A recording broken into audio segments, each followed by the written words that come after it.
Hey Freedom Lovers, this is Dr. Peterson Pierre with America's Frontline Doctors bringing you today's Daily Dose. Between 2013 and 22, the FDA approved 429 drugs, not including vaccines. A recent joint investigation by the Lever and the McGraw Center found that more than half these drugs were approved not on the basis of clinical trial evidence, but preliminary data. In plain terms, the FDA approved them without knowing if they actually worked. There was little or no evidence that these drugs reduce symptoms or improve function. But it gets worse. To receive FDA approval, a drug is supposed to meet 4 minimal scientific standards. 1, testing in placebo-controlled trials. 2, at least 2 such trials. 3, trials that are blinded. And 4, use of real clinical outcomes, not surrogate endpoints. A surrogate endpoint is a proxy marker used in place of actual evidence that a drug saves lives or improves health. For example, instead of showing that a cancer drug extends patient life expectancy, the manufacturer might produce a CT scan showing the drug reduces tumor size. It's a shortcut, not a solution.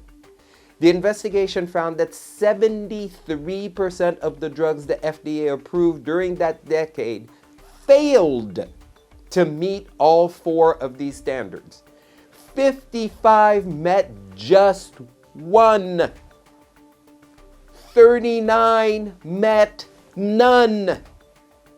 Of the 123 cancer drugs approved by the FDA, 81% relied on early stage data, not evidence of improved survival. Only 2.4% met all 4 scientific benchmarks. 29, nearly a quarter, met none. Consider Elmiron, a drug manufactured by Janssen to treat a chronic bladder condition called interstitial cystitis. When the FDA approved Elmiron in 1996, there was almost no data demonstrating it was effective. So, the FDA required Janssen to conduct a follow-up study. That study didn't happen until 18 years later. And it showed, surprise, surprise, Elmiron didn't work. By 2024, dozens of deaths have been linked to the drug.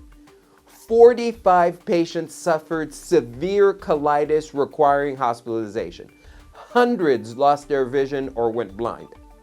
The same pattern played out with Avastin. In 2008, the FDA approved it for breast cancer under the Accelerated Approval Program using a surrogate endpoint, how long the drug suppressed tumor growth. Genentech promised, beware of big pharma promises, to follow up with a replication study. 2 years later, the study showed Avastin didn't help breast cancer patients live longer. Worse, it was linked to stroke, heart attack, and blood clots. By that point, Genentech, you guessed it, had already made $6.8 billion on a drug that was neither safe nor effective. Are you following this? This has been going on for decades now. None of this is surprising. FDA-approved drugs kill an estimated 128,000 Americans each year from adverse effects. That's not even counting vaccines. So how did we get here? How did a federal agency tasked with protecting public health become a rubber stamp for big pharma? The answer? Simple. Fear. In the 1980s, as the AIDS body count continued to climb, the FDA's rigorous approval process took up to 12 years. Activist groups, many funded by the pharmaceutical industry, capitalized on the nation's fear of the unknown disease and staged mass protests against the delay. The FDA approved AZT in 1987 based on early data, despite the fact that the researcher who discovered it thought it was too lethal for human use, and for that reason never even applied for a patent. Unsurprisingly, less than 2 years later, AZT was shown to be toxic to blood cells and fatal to patients, but the door had been opened. Burroughs welcomed AZT's manufacturer made billions from the drug. Drug makers saw the potential and demanded that Congress expand these relaxed approval standards to other medications. So, in 1992, the FDA created the Accelerated Approval Program, allowing new drugs to bypass full trials and use surrogate endpoints instead of real outcomes. The gold standard of medicine was replaced with plastic. There is a pattern. Every time fear takes hold, it leaves a void, one that is quickly filled by corporate power, government overreach, and scientific fraud. There will be more emergencies. There will be new crises.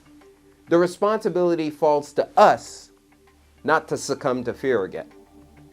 And one last question. Why are those FDA agents who approve these drugs that don't work and have been hurting people, why are they still free?